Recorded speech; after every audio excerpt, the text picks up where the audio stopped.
Hello guys, welcome back again sa ating programang The Action Man at sa ating YouTube channel. Ayan, liga love shoutout po sa lahat natin ng mga viewers Luzon, Visayas at Mindanao all over the world. So ito ho mga ka-action, gusto ko lang ho i-share sa inyo dito sa ambos interview dito kay Senate Bato de la Rosa, na kung saan nagbisita po siya sa kay Zuleika Lopez sa St. Luke ho mga ka-action. At sinabi niya na nagising lang daw siya na si Vice President daw humihingi ng tulong kaya siya napunta dyan, di ba? Ang tanong dito, may nagawa ba si Senate Bato de la Rosa? To the rescue po, si Senate Bato de la Rosa. Ito po, panoorin po natin ang kanyang ambos interview. Tao na hindi pa lang nag-diffuse mo, hindi pa lang may nagpasok, konbiktado na nadalhin mo sa Wellness Correctional. Wellness Correctional facilities a place for convicted criminals. I've been the Director General of Jocor at alam ko ang mga sitwasyon dyan sa loob. Yan ang kulungan niya ng mga serving sentence, convicted felons serving sentence. Bakit mo ikulong doon isang babae, isang abogado na pinatawan lang ng citation for contempt? Ngayon, dadalhin muna doon sa facility for the convicted criminals. It's very unjustified. Very unjustified. Magpakuntid-kuntid kayo ng tao tapos hindi nyo kayang bantayan dyan sa inyong facility. Pero magkayong facility for content persons, di ba? Kung persons natin in content, you should have your own facility dyan sa Kongreso para bantayan nyo. Bakit nagdalahin? Alam ko mahina ho ang video mga ka-action. Pagpasensyahan nyo na po, dyan po mahina po talaga kahit anong palakas natin, wala pong tayong magagawa. So ayon kay Senate Bato de la Rosa, mga ka-action, mga kakamping, no?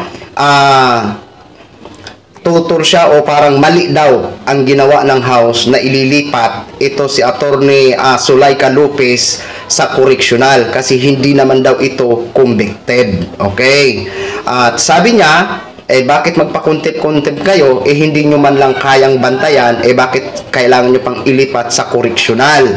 So, ang pagkakaalam ko kasi dito, kaya ililipat si Zuleika Lopez sa correctional kasi nga hindi na umaalis o hindi aalis si Vice President Sara, mananatili siya doon.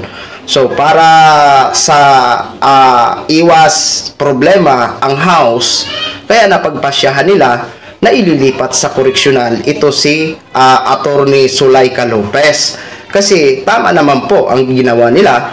Kasi nandun si Vice President, buyag, baka anong may mangyari, buyag-buyag lang kay Vice President, sila pa po ang sisisihin at ang mga empleyado. Kawawa naman ho, di ba? Tama? So para sa akin, tama lang po. Para na sa ganun, hindi na magsunod si Vice President Sara Duterte doon. Di ba? Continue po natin. Dalhin doon. So okay na sana kung doon dalhin sa Quezon City Police District detention, mga gano'n. Detention cell ng mga criminal, ay ng mga convicted criminals. That's the worst. That's the worst way na igulong mo isang taong cited in contempt. Alam na ba ito ni former President Duterte? Nakausap niyo na kinunyo o sa dito? Ay, dito. Wala pa kami dito kasi kagabi pa ako, galing kong Bagyo. Natulong ko sa Bagyo. Alas 2. Binising ako, tinawagan ako na humihingi lang na tulong si Vito Inday Sara sa sitwasyon nila doon sa house. Kaya bumaba kagad ako. Bumihay kagad ako dito. Ang Bagyo. Ayan nagising daw siya, nasa Bagyo daw siya. Kasi may tumawag sa kanya na humihingi daw ng tulong si Inday Sara. Mula pa siya sa Bagyo. Alas 2 daw siya siguro na madaling araw umalis. Kaya umaga siya dyan dumating sa St. Luke. Wala pa ang sitwasyon nila. As a senator, may magagawa po pa kayo anything to help yung pakloro ng Sara?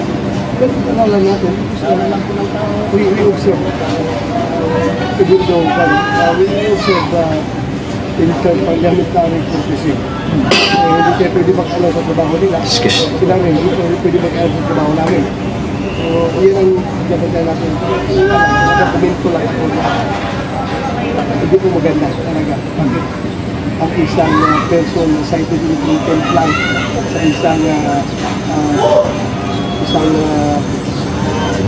hearing dyan sa House of Representatives ay doon ay pulong agad sa release of correctional facility, which is a place for persons who are convicted criminals serving sentence. Hindi pa kumbiktado itong tao na ito. Bakit naman kayo nagpadala? Hindi pala akasado. Wala pang kaso na tayo. So, saan na yung sinasisa?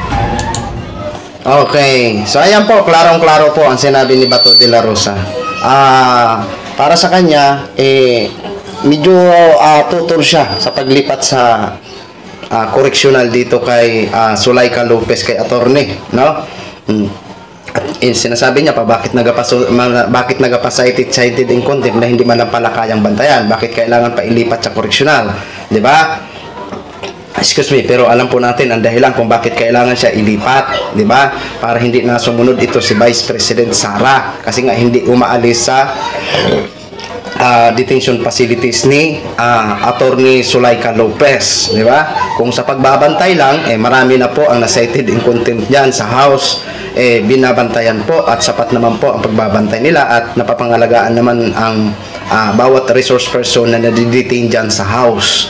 'Di ba? Ang kaso, iba dito ang nakikita natin problema at nakikita ang problema ng House of Representatives. Kaya inilipat mo nila. Kasi nga nananatili si Vice President, hindi na umaalis para iwas problema. So nag-decide sila na baka yun ang magiging solusyon para makaalis si Vice o hindi na susunod si Vice, no? But anyway, antabayanan po natin ang mga balitang ito at dapat po natin tutukan, hindi lang ako, tayong lahat po, dahil nagkakaroon na po ito ng mga pagbabanta, no? Na nakakatakot po ito, lalong-lalo na ang move ni Vice President Sara Duterte. Okay? So yun lang po mga ka-Action Log, share ko lang po sa inyo. Maraming salamat po sa ating mga viewers Luzon, Visayas at Mindanao all over the world. Ako po ang inyong lingkod, si Action Man. Have a good day, everyone. Beautiful.